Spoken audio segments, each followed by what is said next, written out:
Bienvenue à tous.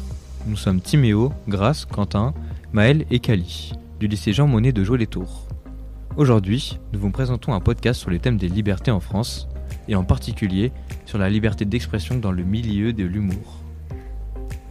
Même pour les humoristes, il y a des règles, qu'elles soient morales ou bien juridiques. Cela amène donc à se poser des questions. Quelle place occupe l'autocensure dans le monde de l'humour ? Jusqu'où peut-on aller et surtout, peut-on rire de tout ? Nous avons tenté de répondre à ces questions en les posant à deux humoristes, Arnaud Aymar et Sébastien Wüst. Dans un premier temps, nous allons écouter Sébastien Wüst, humoriste et ancien avocat. C'est d'ailleurs le sujet de son spectacle.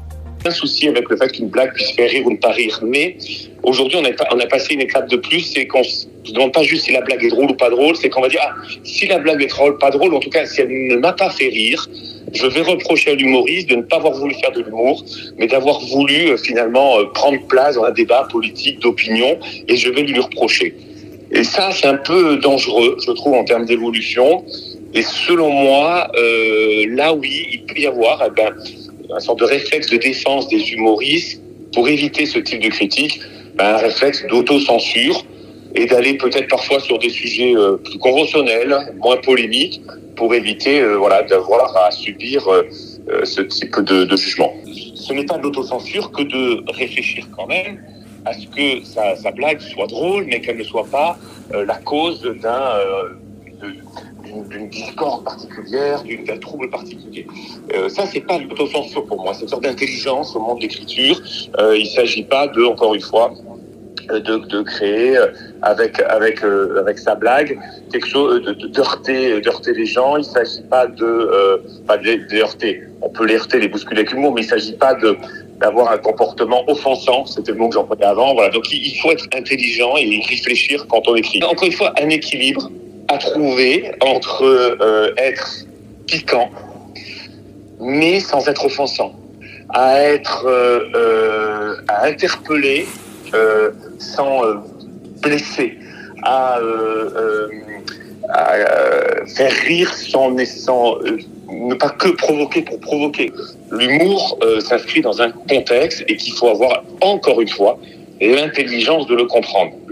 Être humoriste, ce n'est pas oublier d'être intelligent. Je vais vous dire, et sinon, quelles sont les limites de l'humour ? Aucune. À part la loi, je le disais, il n'y a pas de limite à l'humour. On peut rire de tout. La seule chose, c'est qu'on ne rit pas de tout à n'importe quel moment et en présence de n'importe qui. Arnaud Aymar est un humoriste tourangeau, amateur de l'absurde. Il a lui aussi répondu à nos questions. Est-ce que vous avez déjà eu peur d'aborder certains sujets ? C'est compliqué pour moi parce que c'est pas que j'ai peur, mais en tout cas les sujets où il faut révéler son identité politique, parce que je travaille aussi sur le deuxième degré. Vous savez ce que c'est le deuxième degré ? Donc l'idée c'est de se moquer de tout, quoi, même de se moquer de soi.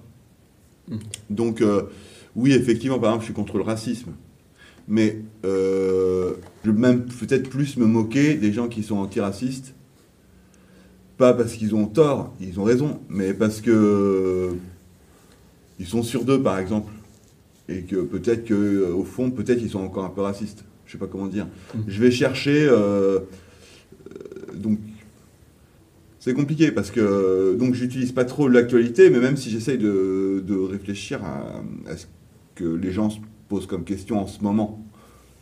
Oui, j'ai l'autocensure. On constate bel et bien qu'être humoriste n'est pas aussi simple que ça. La prochaine fois que vous écouterez un humoriste, vous saurez qu'il y a une réelle réflexion derrière chaque blague. Merci Timéo, Quentin, Maël, Kali pour la création de ce podcast. Merci à Arnaud Aymar et Sébastien Wüst pour le temps qu'ils nous ont accordé et un grand merci à l'école du journalisme de Tours pour ce projet. Et souvenez-vous, être humoriste, ce n'est pas oublier d'être intelligent.